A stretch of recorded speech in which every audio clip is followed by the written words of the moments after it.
विश्वास मिलती। भी महत्वपूर्ण जब हम होते हैं। अपनी संपूर्णता यदि को लोग पहचानते या हैं राज्य की और प्रबंधन दूसरों प्रणाली की मदद खुद करते हैं, असुरक्षित या तभी चिंतित सच्ची महसूस खुशी करती है, मिलती है। तो बाहरी सुरक्षा इस कहानी उपायों ने की अकबर को यह प्रभावशीलता भी कम समझाया हो कि सकती सच्ची है। खुशी और इस संतोष प्रकार केवल भौतिक बीरबल का संपत्ति से उत्तर नहीं, यह दर्शाता बल्कि है अपने कि आत्मा एक की व्यक्ति गहराई या और राज्य की दूसरों के सुरक्षा प्रति की स्थिति को दयालुता से समझने के मिलती है। लिए एक व्यापक अकबर ने दृष्टिकोण इस पर अपनाना विचार किया आवश्यक और है। अपने जीवन में बिल्कुल परोपकार सही। और संतोष की बीरबल ओर का ध्यान उत्तर देने इस लगा। बात को दर्शाता अकबर है ने इस कि कहानी सुरक्षा से की प्रेरित होकर वास्तविकता को परोपकार समझने और के लिए संतोष केवल की ओर बाहरी ध्यान सुरक्षा देना शुरू उपायों पर किया। निर्भर रहना उसने पर्याप्त समझा कि नहीं सच्ची होता। खुशी धन और अंदरूनी भौतिक परिसंपत्ति संपत्तियां में नहीं, जैसे कि बल्कि लोगों का दूसरों की मनोबल, सहायता और विश्वास और आत्मिक प्रबंधन संतोष की में है। स्थिति भी इसने उसकी महत्वपूर्ण नीतियों होती और है। शासन की दिशा एक को व्यापक प्रभावित दृष्टिकोण किया अपनाने और से उसने ही हम अपने सुरक्षा राज्य में की समाज पूरी कल्याण तस्वीर और देख दान सकते के हैं कार्यों को और प्राथमिकता उसकी दी। प्रभावशीलता को सही तरीके से समझ सकते हैं।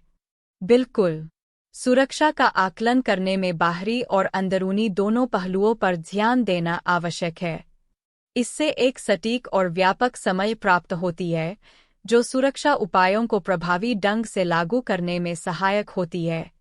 सुरक्षा का मूल्यांकन करते समय बाहरी और अंदरूनी दोनों पहलुओं पर ध्यान देना महत्वपूर्ण है। सुरक्षा का सबसे बड़ा सूत्र था। एक बार अकबर ने बीरबल से पूछा कि वह सबसे बड़ी सूथी जगह कौन सी है।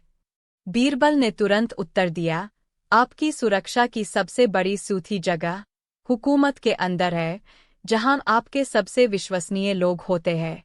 दो जादुई दाना। बीरबल ने अकबर को एक जादुई दाना दिया जो बड़ी चीजों को छोटा और छोटी चीजों को बड़ा बना सकता था। बार बार इसे जांचने के बाद अकबर ने देखा कि यह सच में कारगर है और वह बीरबल के बुद्धि को पसंद करते हैं। 3 सच्चे दोस्त। अकबर ने बीरबल से पूछा कि दोस्त को कैसे पहचाना जाए। बीरबल ने एक सूरज की तरह उत्तर दिया, समय और परिस्थितियों के बदलते साथ सच्चे दोस्त हमेशा साथ रहते हैं। 4. बीरबल की जादुई चाल। बीरबल ने अकबर के लिए एक चाल बनाई जिसने उन्हें समझाया कि समय के साथ समझदारी से जीना चाहिए। अकबर ने इससे बहुत कुछ सीखा और बीरबल की प्रशंसा की। 5. अकबर की आज्ञा। अकबर ने बीरबल से अपनी आज्ञा का पालन करने को कहा, लेकिन बीरबल ने उसे विचार करने के लिए कहा कि वह इसे समझना चाहिए क्योंकि यह उनकी भलाई के लिए है। बीरबल ने अकबर के लिए एक अद्वितीय चाल बनाई जो उन्हें न केवल मनोरंजन प्रदान करती थी, बल्कि उन्हें एक महत्वपूर्ण सीख भी देती थी।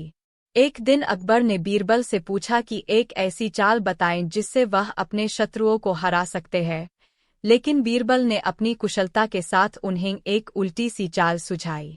बीरबल ने अकबर से कहा कि वे अपने शत्रुओं को नहीं हरा सकते, लेकिन उन्हें सच्चे योद्धा बना सकते हैं। उन्होंने अकबर को सिखाया कि शक्ति को विनाशकारी रूप में उपयोग करने की बजाय उसे समझने और संवेदनशीलता से निपटना चाहिए। यह चाल अकबर के मन में एक नई सोच और सामाजिक दृष्टिकोण लाई, जिससे वे एक उच्च स्तरीय शासक बने। बीरबल ने अकबर से कहा कि वे अपने शत्रुओं को सिर्फ शक्तिशाली रूप में हरा नहीं सकते, लेकिन उन्हें बनाकर दिखा सकते हैं। उन्होंने अकबर को यह समझाया कि योद्धा बनाने के बजाय उन्हें शक्तिशाली और समझदार बनाना चाहिए। इससे अकबर ने एक नई सोच विकसित की और उन्होंने बीरबल के विचारों का सम्मान किया। उसने इसे एक सामाजिक संदेश में बदल दिया और अकबर को समझाया कि वे अपने शत्रुओं को सिर्फ जंग में हराने के बजाय उन्हें समझदारी से अपनी ओर खींच सकते हैं। यह चाल अकबर के जीवन में एक महत्वपूर्ण बदलाव लाई, जिसने उनकी सोच और नेतृत्व की दृष्टि को सुधारा। बीरबल की कथाओं में उनकी बुद्धि और चतुराई को कारगर बनाने की कहानियां हैं। ये कथाएं अपने समय में और आज भी बहुत प्रसिद्ध है, क्योंकि वे हमें समस्याओं को समझने और समाधान करने का नया दृष्टिकोण देती है। बीरबल के चतुराईपूर्ण उत्तर और उनकी विचारशीलता से लोग प्रेरित होते हैं।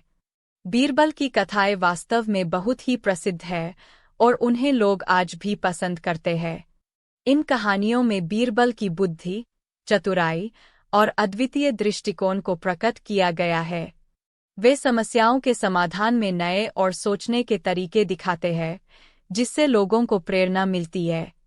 बीरबल की चालाकी और विचारशीलता का प्रदर्शन करती इन कथाओं से हम अपने जीवन में भी नए समस्याओं को समझने और हल करने के लिए प्रेरित होते हैं। इसीलिए बीरबल की कहानियां आज भी अपनी महत्वपूर्ण भूमिका निभाती है। चतुराईपूर्ण शब्द बीरबल की कहानियों के लिए बहुत ही उपयुक्त है। इसका मतलब होता है एक व्यक्ति या कार्य में चतुरता और बुद्धि की पूर्णता। बीरबल की कथाएं हमें यह सिखाती है कि चतुराई कैसे एक सामान्य समस्या को अनोखे तरीके से समझती है और उसका हल निकालती है। इसीलिए उनकी कहानियां चतुराईपूर्ण उदाहरण के रूप में दी जाती है। बीरबल की कहानियां व्यापक रूप से भारतीय लोक कथाओं में प्रसिद्ध है। इन कहानियों में बीरबल का चतुराईपूर्ण व्यवहार और विचार शक्ति को प्रस्तुत किया गया है। कुछ प्रमुख बीरबल की कहानियां निम्नलिखित है। 1. बीरबल की खिचड़ी। इस कहानी में बीरबल एक अद्भुत तरीके से अपनी बुद्धि और चालाकी का प्रदर्शन करते हैं जब उन्होंने राजा को खिचड़ी पकाने के लिए सभी मिलकर बुलाया। 2. बीरबल का बड़ा सवाल। इस कहानी में बीरबल एक अद्वितीय सवाल पूछते हैं जिससे राजा को उसकी अदालत और समझ पर विचार करने को मजबूर किया जाता है। 3. बीरबल की चोरी। इस कहानी में बीरबल एक चोरी के मामले को समझते हैं और अनोखे तरीके से सच्चाई का पता लगाते हैं। 4. बीरबल की खरगोश।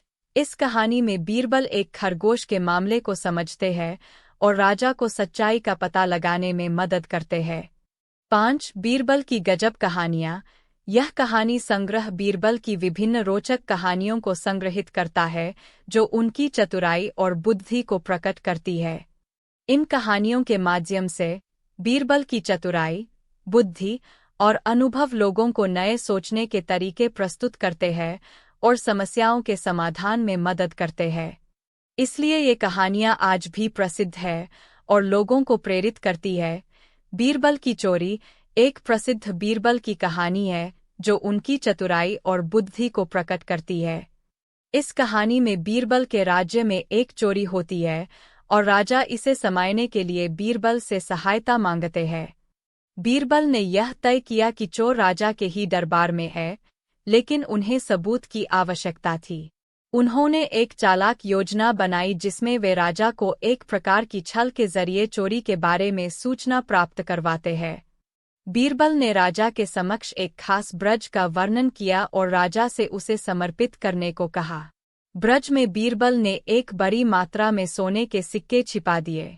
चोर, जो ब्रज के बारे में सुन चुका था, उसे चुराने के लिए आया और जब वह सिक्के लेने के लिए ब्रज को हटाता है तो वह सिक्के बीरबल के पास गिर जाते हैं। इस तरह बीरबल ने चोरी का सच साबित किया और राजा ने उसे सजा दी। यह कहानी बीरबल की तर्कसंगत दृष्टिकोण और चतुराई को दर्शाती है और हमें यह सिखाती है कि समस्याओं के हल निकालने में अनुभव और सोचने के तरीके कितने महत्वपूर्ण हो सकते हैं।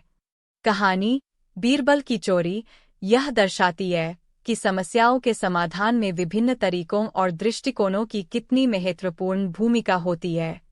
बीरबल ने अपनी चतुराई और सूझबूझ से एक जटिल समस्या का समाधान निकाला, जिससे यह साबित हुआ कि समस्याओं को समायने और हल करने के लिए गहराई से सोचने की आवश्यकता होती है। उनके द्वारा अपनाए गए अनूठे तरीके और रणनीति ने समस्या का सही समाधान किया, जो दर्शाता है कि अनुभव और नवाचारी दृष्टिकोण कितने महत्वपूर्ण हो सकते हैं। बिल्कुल सही। कहानी बीरबल की चोरी यह दिखाती है कि समस्याओं के समाधान में विभिन्न दृष्टिकोण और रणनीतियाँ अत्यंत महत्वपूर्ण होती है। बीरबल ने अपनी चतुराई और सूझबूझ से एक जटिल स्थिति को समझा और अनोखे तरीके से समाधान निकाला। इससे यह सिद्ध होता है कि समस्या को गहराई से समझना और विचारशील दृष्टिकोण अपनाना कितने आवश्यक है। बीरबल की कहानी हमें यह सिखाती है कि पारंपरिक तरीकों से परे जाकर नवाचारी सोच से भी समस्याओं हल किया जा सकता है। अकबर और बीरबल की कहानियाँ भारतीय लोककथाओं का महत्वपूर्ण हिस्सा है।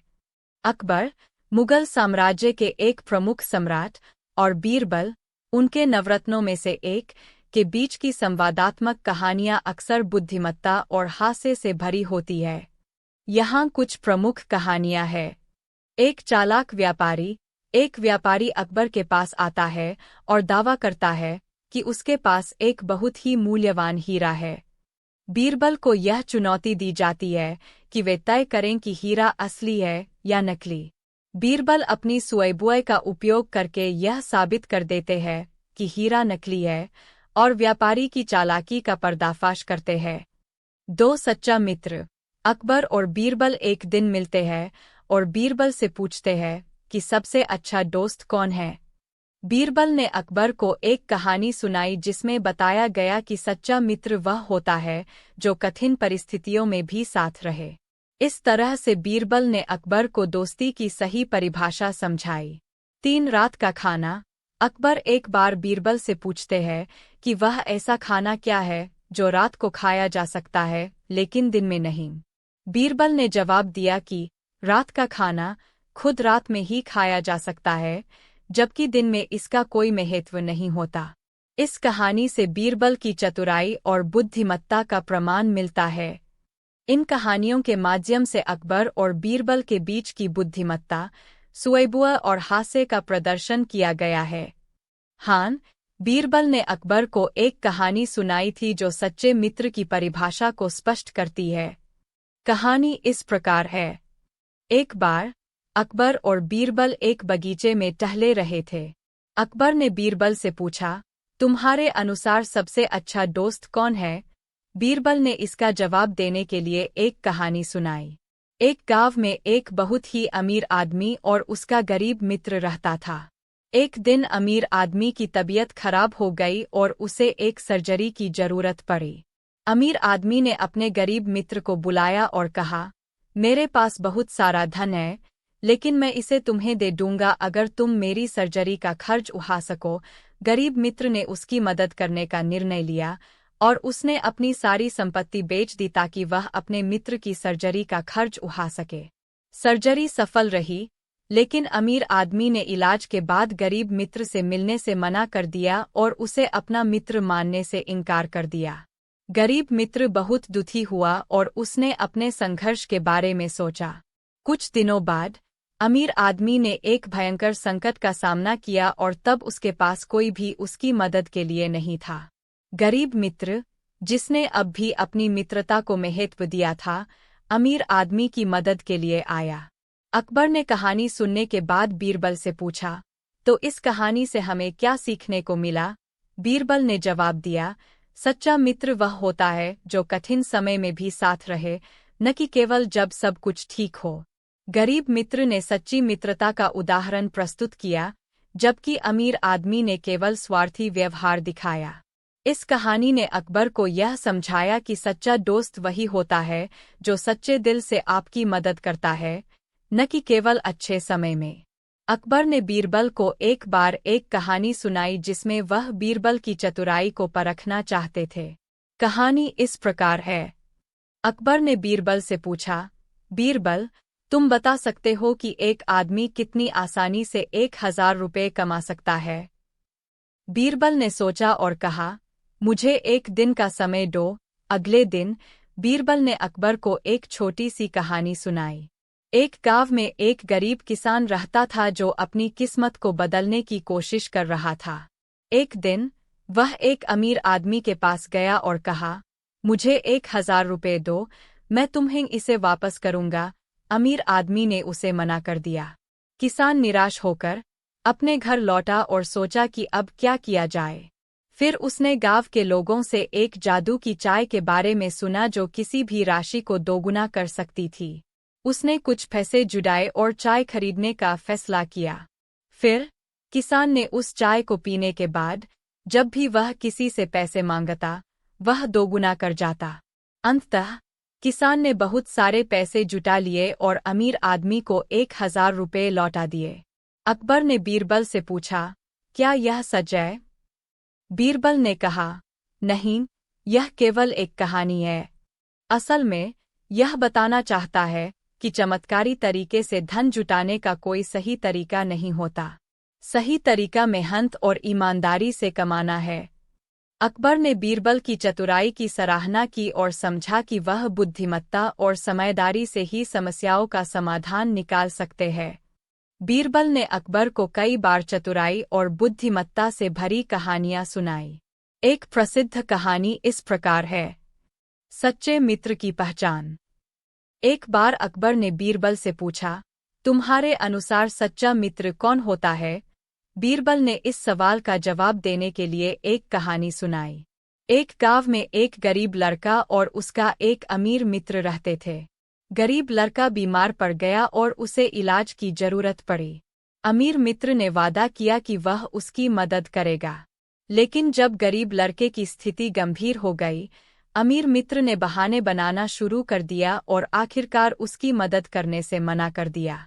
गरीब लड़के की तबीयत और खराब हो गई और उसे इलाज के लिए धन की आवश्यकता थी।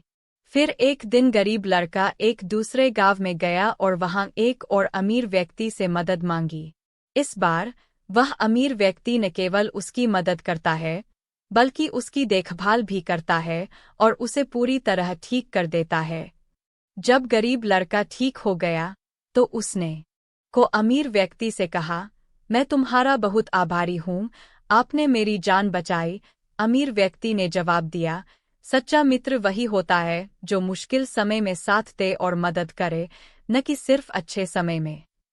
अकबर ने इस कहानी को सुनकर बीरबल की चतुराई की सराहना की और समझा कि सच्चा दोस्त वही होता है जो कठिन समय में भी साथ रहे। जब गरीब लड़का ठीक हो गया तो उसने अमीर व्यक्ति से कहा, अब मैं भी आपकी तरह खुश रहना चाहता हूँ। कृपया मुझे बताइए कि आप अपनी खुशियाँ कैसे पाते हैं।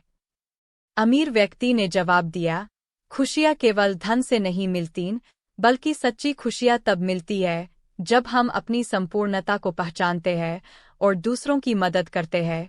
अमीर व्यक्ति ने जवाब दिया, खुशियाँ केवल धन से नहीं मिलती। जब हम अपनी संपूर्णता को पहचानते हैं और दूसरों की मदद करते हैं, तभी सच्ची खुशी मिलती है। अमीर व्यक्ति ने जवाब दिया, खुशियाँ केवल धन से नहीं मिलती। जब हम अपनी असली खुशियों और अपने आत्म को पहचानते हैं और दूसरों की मदद करते हैं, तभी हम सच्ची खुशी पा सकते हैं। अमीर व्यक्ति ने जवाब दिया, खुशियाँ केवल धन से नहीं मिलती। जब हम अपनी असली खुशियों और अपनी पहचान को समझते हैं, साथ ही दूसरों की मदद करते हैं और उनका सहयोग करते हैं, तभी सच्ची खुशी मिलती है। इस कहानी ने अकबर को यह सिखाया कि सच्ची खुशी और संतोष धन या भौतिक वस्तुओं में नहीं, बल्कि आत्मा की गहराई और दूसरों की भलाई में होती है। इस अनुभव ने उसे दान और परोपकार के महत्व को समझने में मदद की और उसने अपनी नीतियों और जीवन दृष्टिकोण में बदलाव किया। यह कहानी अकबर और बीरबल से जुड़ी एक प्रसिद्ध कथा है। इसमें एक गरीब लड़का बीमार हो जाता है और इलाज के बाद ठीक हो जाता है। जब वह ठीक होता है तो वह अमीर व्यक्ति से पूछता है कि अमीर होने के बावजूद वह खुश क्यों नहीं है और क्या अमीर बनने के बाद भी खुश रहना संभव है। अमीर व्यक्ति बीरबल से सलाह लेता है। बीरबल ने उसे समझाया कि खुशी का असली स्रोत धन नहीं, बल्कि अपनी आत्मा की संतोषजनकता और दूसरों की भलाई में है। वह कहता है कि जब हम अपनी पूरी पहचान को समझते हैं और दूसरों की मदद करते हैं, तभी सच्ची खुशी मिलती है। इस कहानी ने अकबर को सिखाया कि सच्ची खुशी का मतलब केवल धन और भौतिक सुख सुविधाओं में नहीं है, बल्कि सच्ची खुशी तब मिलती है जब हम अपनी आत्मा की गहराई को समझते हैं और दूसरों के साथ दयालुता और सहयोग करते हैं। इसने अकबर की सोच और नीतियों को प्रभावित किया और उसने परोपकार और समाज सेवा को महत्व देना शुरू किया। यह कहानी अकबर और बीरबल की एक प्रसिद्ध कथा है। कहानी। एक दिन अकबर और बीरबल एक गरीब लड़के की हालत को लेकर बातचीत कर रहे थे। अकबर ने बीरबल से कहा कि उसने सुना है कि गरीब लड़के को अमीर बनने के बाद भी खुश रहना मुश्किल होता है। बीरबल ने अकबर को समझाने के लिए एक उदाहरण देने का सुझाव दिया। अकबर ने एक गरीब लड़के को बुलाया और उससे पूछा कि वह अपने गरीब हालात में खुश कैसे रहता है। लड़के ने कहा, मैं अपनी छोटी छोटी खुशियों में ही संतुष्ट रहता हूँ। अकबर को यह जवाब संतोषजनक नहीं लगा और उसने बीरबल से कहा कि वह इस बारे में कुछ जानना चाहता है। बीरबल ने अकबर को बताया कि धन और सामर्थ्य से ज्यादा महत्वपूर्ण है एक व्यक्ति की आत्मिक स्थिति और दूसरों के प्रति उसका दयालु रवैया। बीरबल ने एक कहानी सुनाई। एक गरीब लड़का जो ठीक हो गया था, उसने अमीर व्यक्ति से कहा, मैं भी आपकी तरह खुश रहना चाहता हूँ। कृपया मुझे बताएं कि आप अपनी खुशियाँ कैसे पाते हैं। अमीर व्यक्ति ने जवाब दिया, खुशियाँ केवल धन से नहीं मिलती। जब हम अपनी संपूर्णता को पहचानते हैं और दूसरों की मदद करते हैं, तभी सच्ची खुशी मिलती है। इस कहानी ने अकबर को यह समझाया कि सच्ची खुशी और संतोष केवल भौतिक संपत्ति से नहीं, बल्कि अपने आत्मा की गहराई और दूसरों के प्रति दयालुता से मिलती है। अकबर ने इस पर विचार किया और अपने जीवन में परोपकार और संतोष की ओर ध्यान देने लगा। अकबर ने इस कहानी से प्रेरित होकर परोपकार और संतोष की ओर ध्यान देना शुरू किया। उसने समझा कि सच्ची खुशी धन और भौतिक संपत्ति में नहीं, बल्कि दूसरों की सहायता और आत्मिक संतोष में है। इसने उसकी नीतियों और शासन की दिशा को प्रभावित किया और उसने अपने राज में समाज कल्याण और दान के कार्यों को प्राथमिकता दी। बीरबल की कहानियां अकबर और बीरबल की दोस्ती और उनकी सुअबुआ पर आधारित होती है। बीरबल, जो अकबर के दरबार के 9 रत्नों में से एक थे, अपनी बुद्धिमत्ता और चतुराई के लिए प्रसिद्ध थे। उनकी कहानियां आमतौर पर समस्याओं को हल करने के तरीके और न्याय की कहानियां होती है। उदाहरण के तौर पर एक प्रसिद्ध कहानी का शीर्षक बीरबल की चुटकुली। एक दिन अकबर ने बीरबल से पूछा, क्या तुम मुझे बताओगे कि सबसे बड़ा आदमी कौन है? बीरबल ने मुस्कराते हुए कहा, महाराज, सबसे बड़ा आदमी वह है जो अपनी अच्छाई और समझदारी से दूसरों को प्रभावित करता है और उनके दिलों में जगह बनाता है। अकबर ने बीरबल की बात पर ध्यान दिया और महसूस किया कि वह खुद भी एक ऐसे ही व्यक्ति बनना चाहते हैं। इन कहानियों में बीरबल की चतुराई और तर्कशक्ति को देखकर यह समझा जा सकता है कि वह अपने समय के सबसे महान विचारक और रणनीतिकार थे। बीरबल की कहानियों में उनकी चतुराई, बुद्धिमत्ता और समस्या सुलझाने की कला को प्रमुखता से दर्शाया गया है। उनकी कहानियां अकबर के दरबार में अक्सर कठिन समस्याओं और चुनौतियों का समाधान करने के लिए उनकी तेज बुद्धि और तर्कशक्ति को उजागर करती है। कहानी का एक उदाहरण। कहानी का शीर्षक बीरबल की चूड़ियाँ। अकबर ने एक दिन बीरबल से कहा, मैं जानना चाहता हूँ कि मेरे दरबार में कितने लोग सच बोलते हैं और कितने झूठ बोलते हैं। बीरबल ने जवाब दिया, महाराज, मुझे कुछ समय दें। बीरबल ने सबको एक एक चूड़ी देने की योजना बनाई। हर व्यक्ति को एक चूड़ी पहनने को कहा गया और यह आदेश दिया कि जो लोग सच बोलते हैं वे अपनी चूड़ी को संभालेंगे, जबकि झूठे अपनी चूड़ी को गुम करेंगे या छुपा देंगे। कुछ दिनों बाद जब चूड़ियाँ इकट्ठी की गईं, तो बीरबल ने देखा कि कुछ चूड़ियाँ गुम हो गई थीं और कुछ लोगों ने अपनी चूड़ी को ठीक से संभाल रखा था।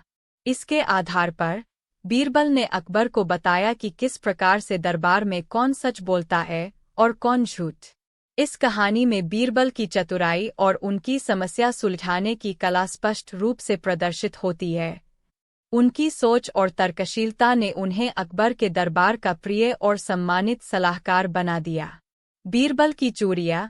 कहानी में बीरबल की चतुराई और समस्या सुलझाने की क्षमता को साफ तौर पर देखा जा सकता है। यहाँ बीरबल ने एक साधारण लेकिन प्रभावशाली तरीका अपनाया। कहानी की समस्या अकबर जानना चाहते थे कि उनके दरबार में कौन लोग सच बोलते हैं और कौन झूठ। बीरबल की चतुराई। बीरबल ने एक सुअबुआ भरा तरीका अपनाया। उन्होंने सभी दरबारियों को एक चूड़ी दी और आदेश दिया कि जो लोग सच बोलते हैं वे चूड़ी को संभालेंगे, जबकि झूठे उसे गुम या छुपा देंगे। यह तरीका एक सरल और प्रतीकात्मक तरीके से लोगों की ईमानदारी का परीक्षण करता है। समाधान। कुछ समय बाद जब चूड़ियाँ इकट्ठी की गईं, तो बीरबल ने देखा कि कितनी चूड़ियाँ गुम हुई थीं और कितनी सही सलामत थीं। इससे बीरबल ने आसानी से समझ लिया कि कौन लोग सच बोलते हैं और कौन झूठ।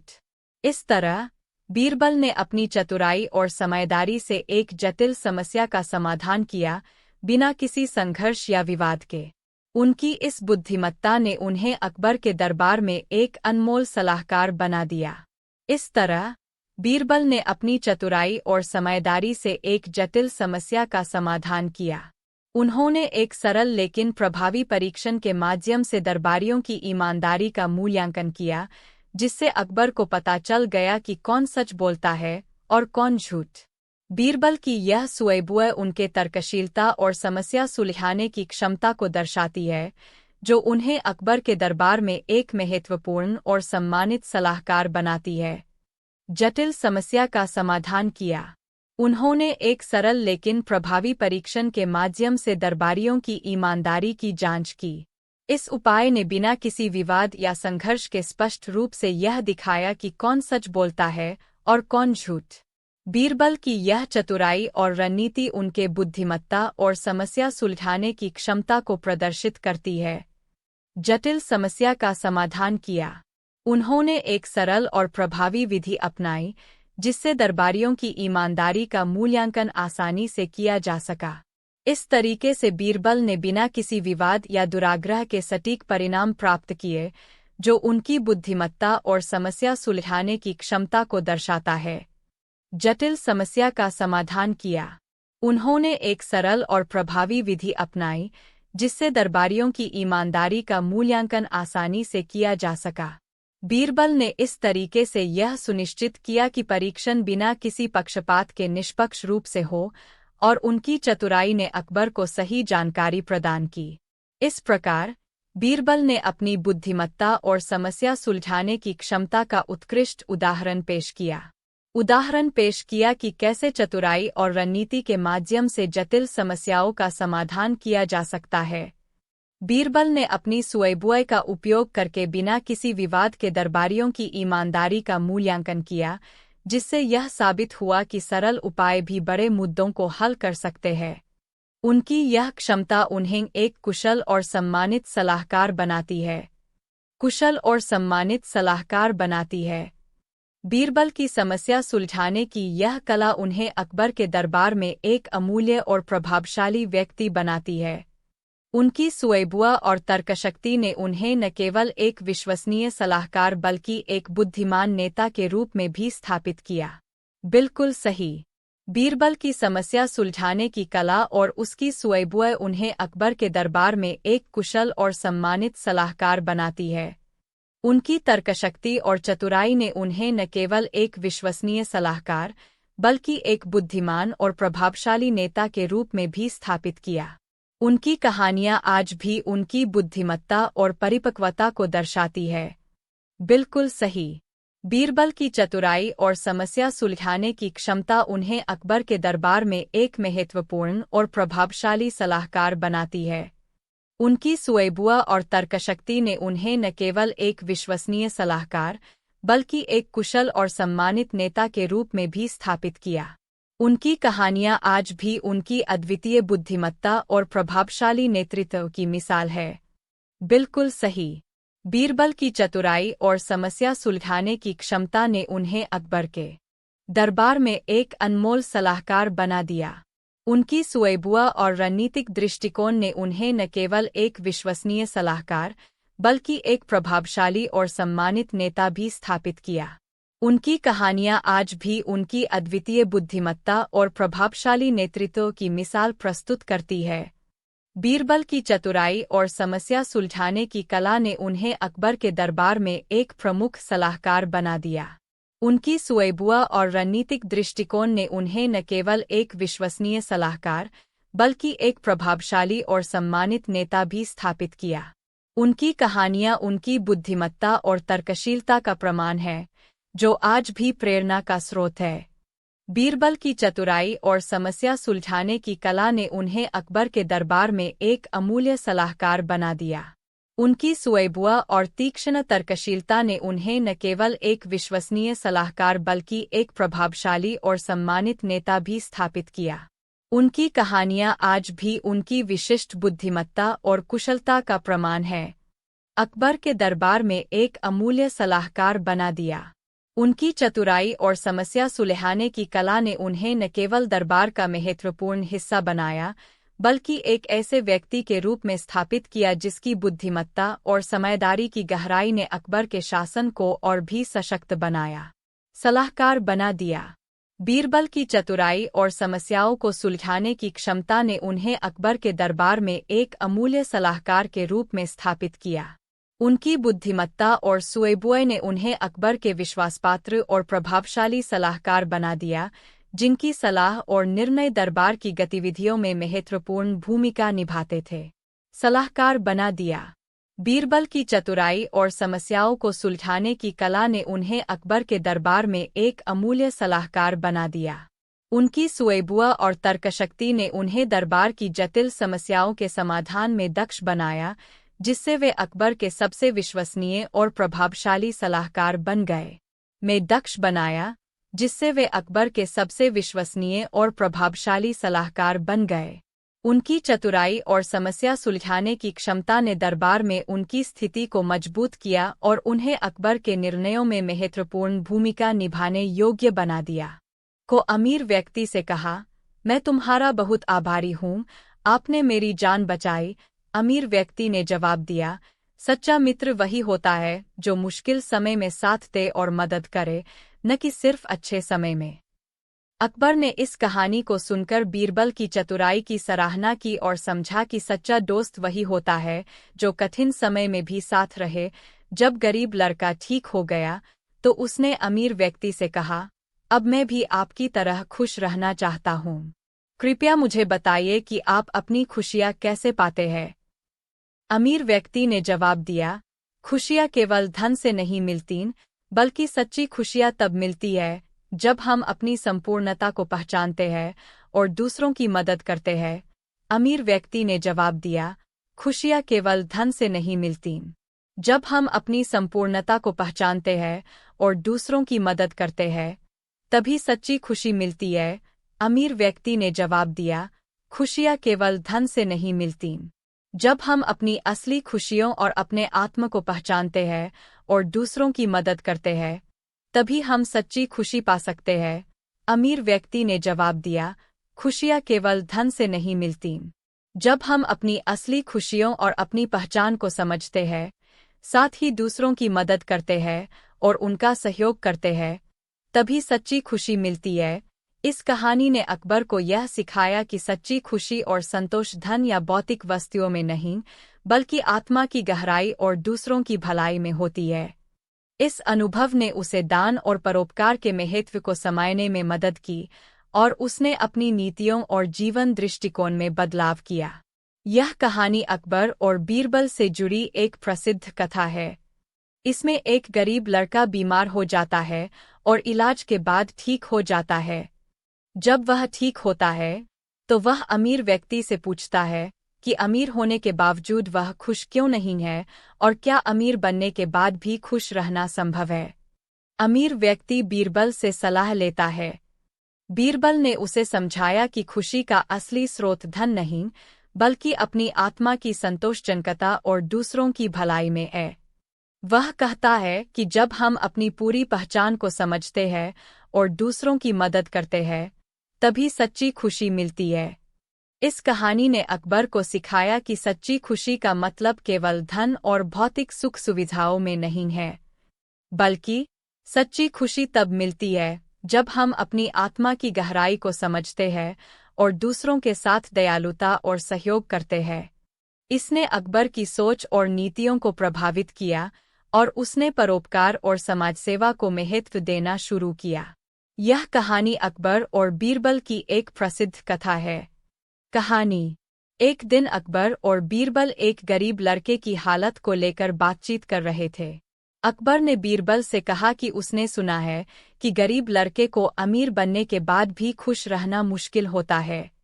बीरबल ने अकबर को समझाने के लिए एक उदाहरण देने का सुझाव दिया।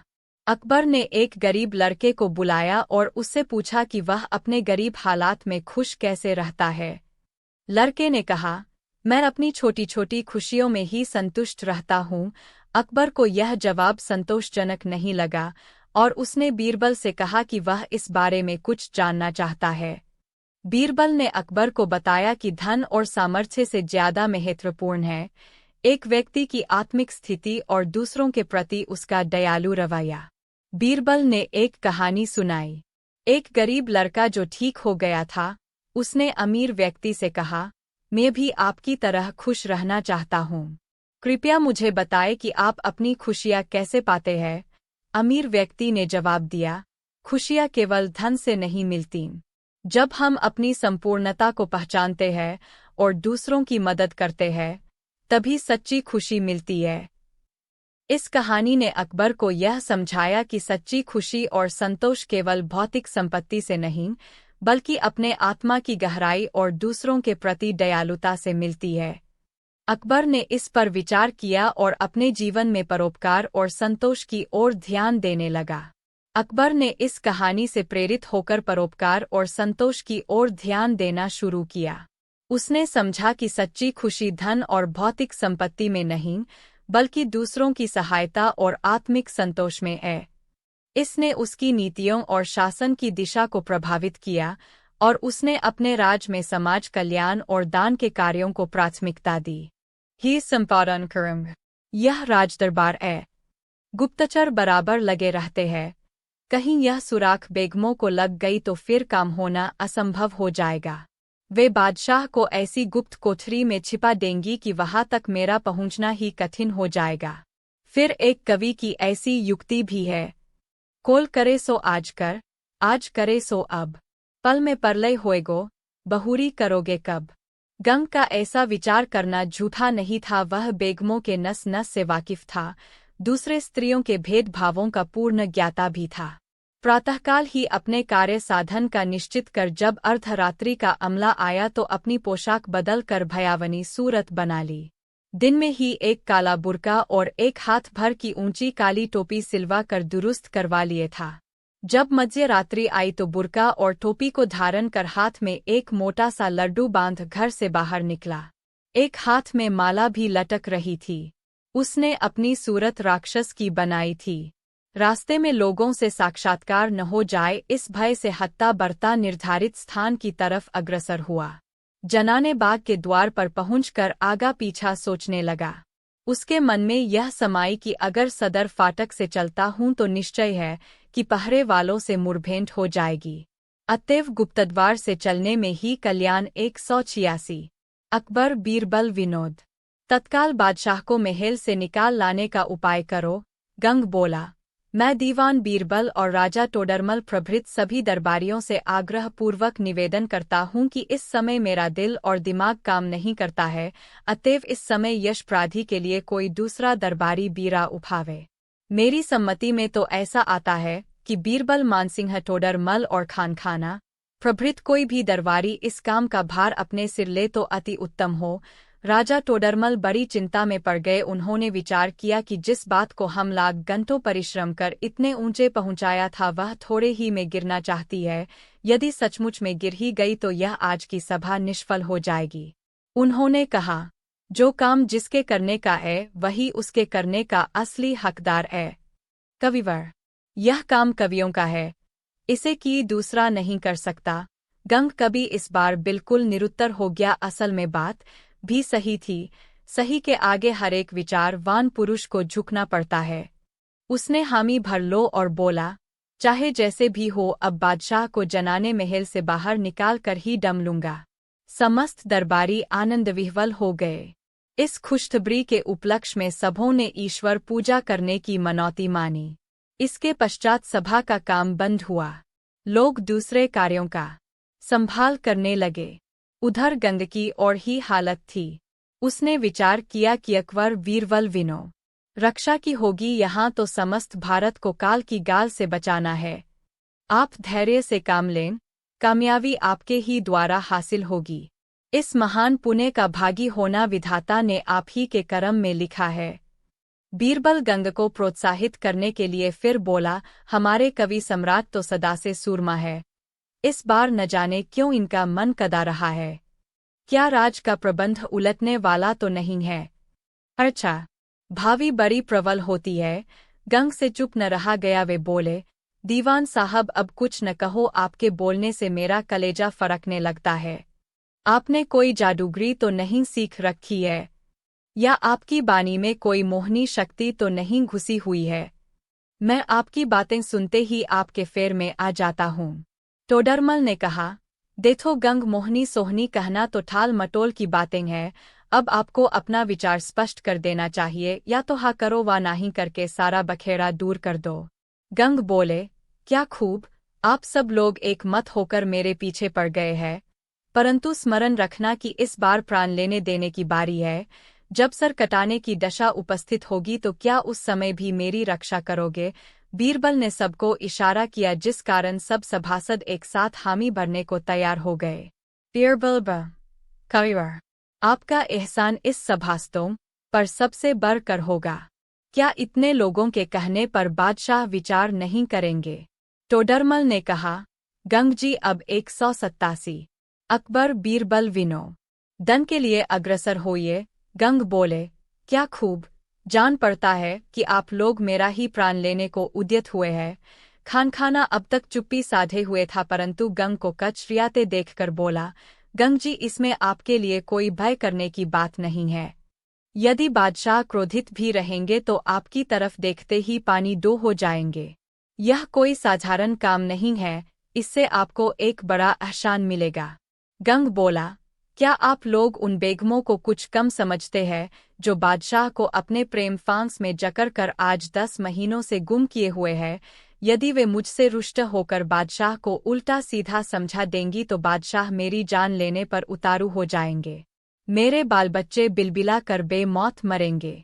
बादशाह को महल से बाहर निकाल लाना शेर का सामना करना है। बीरबल बोला, गंग जी, मैं आपको विश्वास दिलाता हूँ कि यदि अब की बार बादशाह उन बेगमों के हाथ से छूटे की समझ लेना कि फिर वे उनके हाथ न लगेंगे। इस बार हो उन सबों ने उन्हें कैसे फंसा लिया, मुझे तो इसी पर बड़ा आश्चर्य आ रहा है।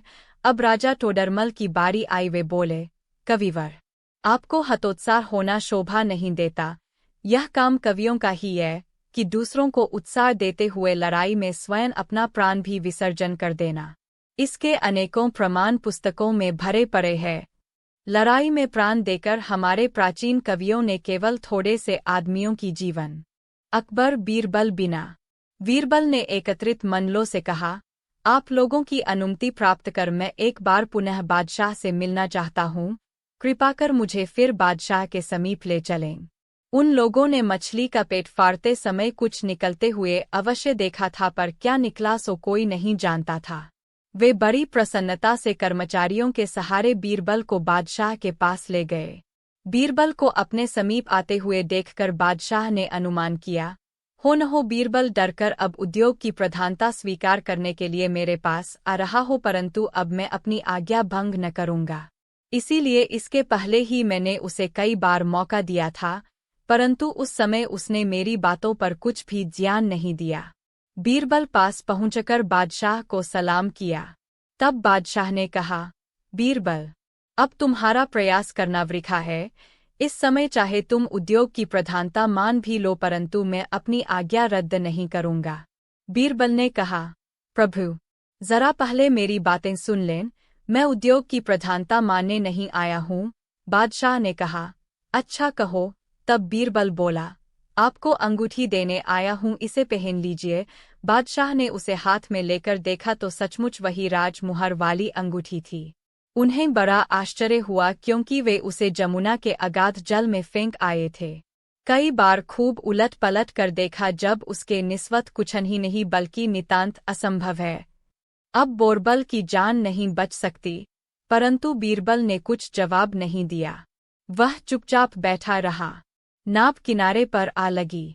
घर लौटते समय बादशाह ने उस जगह अपने सिपाहियों की पहरा चौकी बांध दो ताकि बीरबल किसी प्रकार उस अंगूठी को जल से बाहर न निकाल सके। बीरबल प्रारब्ध के भरोसे चुप्पी साधकर बैठा रहा। जब 27 दिन व्यतीत हो गए तो बादशाह ने बीरबल से पूछा, क्यों बीरबल, अंगूठी मिली? बोरबल ने इनकार किया। तब बादशाह ने कहा, देखो बीरबल, अब भी उद्योग की प्रधानता स्वीकार कर लो, मैं तुम्हें माफी दे दूंगा। बीरबल ने उत्तर दिया, नृत्यविनाथ, भाग्य के सामने उद्योग नहीं टिक सकता। मशल मशहूर है, घड़ी में घर जले 9 घड़ी भद्रा। अभी 3 दिन का समय और है, इतने में तो कितना उलट फेर हो सकता है। बादशाह के क्रोध रूपी अग्नि में और भी आहुति पड़ गई। वह एकदम क्रोधित हो गए। जब अवधि का दिन बीत गया तो चौथे दिन फिर बादशाह ने बीरबल से अपनों अंगूठी मांगी। बीरबल ने कहा, पृथ्वीनाथ, मेरे भाग्य से अंगूठी नहीं मिली। बादशाह क्रोधित होकर बोला, तब मरने के लिए प्रस्तुत हो जाओ। बीरबल तो पहले से ही कमर कस चुका था। वह बादशाह के सामने निर्भय खड़ा हो गया। उसकी मुस्के कसकर बांध दी गई। बीरबल की दशा पर बादशाह को फिर तरस आ गई और बोले, बीरबल, अब भी मौका है, तुम उद्योग की प्रधानता स्वीकार कर लो। मैं तुम्हें 176। अकबर वीरबल विनोद। और वह बादशाह से निवेदन कर बोला, पृथ्वीनाथ, जब बीरबल को भाग्य की प्रधानता मालूम है तो इसका कोई सबूत भी होगा। बादशाह ने झट बीरबल से पूछा, हाँ बीरबल, इस बात का कोई सबूत दो। बीरबल बोला, पृथ्वीनाथ, यह कोई ऐसी वैसी बात नहीं है जो कोई गांठ में बांधे फिर रहा हो और तुरंत खोलकर दिखला दे। आपकी ऐसी ही इच्छा है तो कुछ दिनों में सिद्ध करके दिखला दूंगा। उस दिन का कार्य समाप्त हुआ और लोग अपने दो घर गए। एक दिन बादशाह को जमुना में सैर करने की इच्छा हुई, अतएव कुछ दरबारियों को साथ ले एक खास नौका पर बैठकर यमुनाजी में जल विहार करने लगा। बोझ दरिया में पहुंचकर फिर उसे भाग्य और उद्योग वाली बात स्मरण हो आई। उसने बीरबल से कहा, क्यों बोरबल, अभी तुम्हारा दिमाग ठिकाने आया कि नहीं? बोलो, उद्योग को प्रारब्ध से प्रधान मानते हो वा नहीं? इस बार भी बीरबल ने पहले ही सा उत्तर दिया। बीरबल की इस हठधर्मी पर बादशाह चिढ़ गया और तत्क्षण अपने हाथ की अंगूठी निकालकर जमुना जल के मध्य में छोड़ दिया और बोला, अच्छा बीरबल, यदि अपनी भाग्य की प्रधानता से तू 1 मास के अंतर्गत यह अंगूठी मुझे न मिला सकेगा तो तेरी गर्दन उड़ा दी जाएगी। बादशाह के उस आकस्मिक कोप से सब लोग थर्रा गए। सब लोगों ने देखा कि यहाँ पर जमुना जी का जल बहुत गहरा है, यहाँ से अंगूठी का मिलना असंभव हो। अकबर बीरबल विनो जरा नरमा कर फिर बोला, मैंने तेरी माँ कब मांगी है? क्या मैंने किसी का नाम लिया था? बीरबल ने कहा, गरीब परवर, मैंने आपके बहन का नाम कब लिया था और कब उसे मांगा था? मैंने तो आपसे केवल दुपट्टा बहने देने की अर्ज करी थी। आपकी बहन मेरे बहन के समान है, मैं उसका नाम अपनी जवान पर कैसे ला सकता हूँ?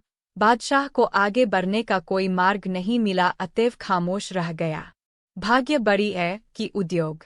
एक दिन बादशाह ने अपने दरबारियों से भरी सभा में पूछा, भाग्य बड़ी है व उद्योग?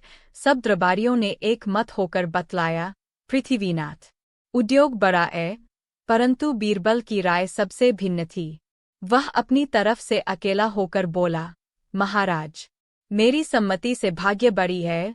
बादशाह ने बीरबल से पूछा, यदि उद्योग न किया जाए तो भाग्य क्या कर सकती है? भला उस मनुष्य को जो भाग्य के भरोसे बैठ रहे, कभी खाना नसीब हो सकता है? बीरबल ने उत्तर दिया, चाहे कोई कितना ही उद्योग क्यों न करे, परंतु जो बात उसके भाग्य में लिखी न होगी, कदापि नहीं मिल सकती। यह सब देखते हुए भाग्य को ही प्रधानता मिलनी चाहिए। एक दरबारी को बीरबल की यह दलील बहुत खटकी। मुझ क्षुधित का आशीर्वाद ले। बीरबल बड़ी असमंजस में पड़ गया। एक तो मरण काल, दूसरे फकीर की याचना, सो भी मछली।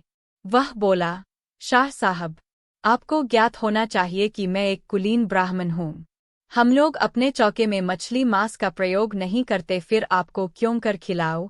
फकीर बोला, यह सब सही है, परंतु यदि तू इस मरणकाल में मेरी क्षुधा मिटाएगा तो इस पुण्य से तेरा बाल बच्चों के सहित कल्याण होगा। वहाँ पर उस समय जितने लोग एकत्रित थे, सबों ने बीरबल से फकीर की इच्छा पूर्ति का अनुरोध किया। कुछ काल तो यो ही बातचीत में टल गया। अंत में मत विशेषता के कारण बीरबल को अपनी जिद्द छोड़नी पड़ी। एक आदमी बाजार जाकर एक मल्लाह से एक खूब मोटी और बड़ी मछली खरीद लाया। जब उस मछली को बीरबल छुरी लेकर चीरने बैठा तो उसके पेट में कोई ठोस चीज दिखाई पड़ी। उसका संपूर्ण पेट काटते ही बादशाह की वह जल में फेंकी हुई अंगूठी बाहर निकल आई। बादशाह अपनी खिड़की से गर्दन निकालकर बीरबल की फांसी का दृश्य देख रहा था। उसने देखा कि बीरबल एक मछली फाड़ रहा है, परंतु उसके और उस फकीर के अंतर्गत क्या क्या बातें हुई इसका उसे कुछ भी गम न था। बीरबल उस अंगूठी को हाथ में लेकर खड़ा हो गया और शाह साहब को देखने लगा। वे उसके खड़ा होने से पहले ही अंतर्ध्यान हो गए थे। अकबर बीरबल विनोद। जो काम मुझे ही करना जरूरी है, उसमें व्यर्थ आगा पीछा करना उचित नहीं। मैं इस कार्य को आज। अकबर बीरबल विनो। 186 स्थिति को हम कैसे संभाल सकेंगे? इसलिए हमें मुनासिब है कि तन मन तथा धन से बादशाह की खोज में कटिबद्ध हो जावें। टोडरमल नामी एक प्रधान दरबारी बोला, बीरबल, मेरी अनुमति से आप पहले महल के उन स्थानों का अन्वेषण करें जहां तक कि आपको महल में जाने की आज्ञा है। बीरबल ने कहा, यह मैं इससे पहले ही कर चुका हूँ, परंतु जब मेरा कुछ वश न चला तो आज यह बात आप लोगों के सामने उपस्थित किया है। गंग कवि बोला, आप लोगों को विदित है कि मैं बादशाह को देखने के लिए कितना उतावला हो रहा था, सो कल मुझसे बादशाह का साक्षात्कार हो गया। मानो सूखते विरवे पर पानी पड़ गया, सबकी आंखें खुल गई। बीरबल ने पूछा, आपने बादशाह को कहाँ पर देखा था? गंग ने उत्तर दिया, वह दिलाराम बेगम के कमरे में सोए थे। बीरबल ने कहा, ठीक है, बेगम ने बादशाह को मोहित कर लिया है, भला ऐसी दशा में बादशाह दरबार में कैसे आ सकते हैं? गंग कवि ने कहा, केवल पता लगाने ही में मुझे जान पर खेलने की नौबत आ पहुंची थी, अब वहां से निकाल लाना कोई आसान बात नहीं है। बीरबल ने गंग को उस्काते हुए कहा, फिर भी यह काम सिवा कविवर गंग के दूसरे के किए हो भी नहीं सकता। एक अन्य दरबारी ने भी कहा, भाई यह साधारण एहसान नहीं है, बादशाह को निकाल लाने वाले की कीर्ति अमर हो जाएगी, कारण कि इससे अगणित लोगों का उपकार होगा। कान्होजी तुरथ कार्य संपा 185। अकबर बीरबल विनोद। इतना ही नहीं, उनको अच्छी चौकसी के लिए छिपेतौर से कुछ अधिक वेतन भी देती थीं और उन्हें हुक्म दे रखा था कि कोई भी मर्द महल के भीतर प्रवेश न करने पाए। जो काम बादशाह के करने का था वह सब रुक गया। बाहर बाहर से कितने ही राजदूत आए, परंतु उन्हें गद्दी खाली मिली। इस घटना को देखकर वे बहुत ही चकराए। इधर नगर निवासियों के चेहरे पर भी कालिमा का पर्दा पड़ने लगा। आज 9-10 महीने से बादशाह का गुम हो जाना बड़े आश्चर्य की बात थी। धीरे धीरे लोगों का विचार पलटा खाने लगा। वे अपनी मनमानी करने पर उद्यत हुए। दरबारियों को गुप्तचरों के जरिए सारी बातें विदित हो जाती थीं, इसलिए उन्हें भय था कि कहीं बाहरी राजदूत कोई नया फसाद न खड़ा कर दें। बीरबल ने सोचा कि अब बिना बादशाह का पता लगाए अच्छा न होगा, अतएव इसका भार बीरबल ने अपने ही सिर उठाया। मुख्य सभाओं की एक प्राइवेट गोष्ठी हुई। सबको संबोधन कर बीरबल बोला, मित्रों, अब राज का काम संभ लते नहीं दिखता है, कारण कि बादशाह के गायब हो जाने का समाचार दूर देशों तक फैल चुका है। बाहरी राजदूत टंटा फानने पर उद्यत दिखाई पड़ते हैं। ईश्वर न करे कि कहीं से शत्रुओं को चराई हो जाए, नहीं तो अपने उद्धार में बड़ी अड़चन पड़ेगी। ऐसी स्थिति में एक ही शत्रु नहीं होते, बल्कि राज्य के लोभ से जो लोग मित्र रहते हैं वे भी शत्रु बनकर चराई करने पर उद्यत हो जाते हैं। फिर इस अकबर बीरबल विनो के नए नए प्रेम और नई नई मनबहलाव की बातों से बादशाह का मन ऐसा लग गया कि उन्हें अपने दरबार तक की सुध बुध न रही। राज में क्या होता है और क्या नहीं इसकी कुछ भी चिंता न रही। कई महीनों का समय इसी प्रकार गुजस्त हो गया, परंतु बेचारे दरबारियों को बादशाह की खोज करते ही बीत गया। उन्हें यहाँ तक भेद न मिला कि आखिरश बादशाह किस पर्दे में जा छिपे है। जनाने में रहने का तो हवा भी नहीं लगने पाई थी। इधर राज्य में गदर हो जाने की आशंका उत्पन्न हो गई। ऐसी दशा में दरबारियों को बादशाह का अभाव बहुत खलने लगा। बेगमें दरबारियों से बड़ी सतर्क थीं। वे सब पहले ही से दृढ़ संगठन कर चुकी थीं कि बादशाह का भेद दरबारियों को न मिलने पावे, नहीं तो हमारे रंग में भंग डालने को उद्यत हो जाएंगे और कोई न कोई चाल चलकर स्वामी को हमारे कब्जे से बाहर निकाल ले जाएंगे।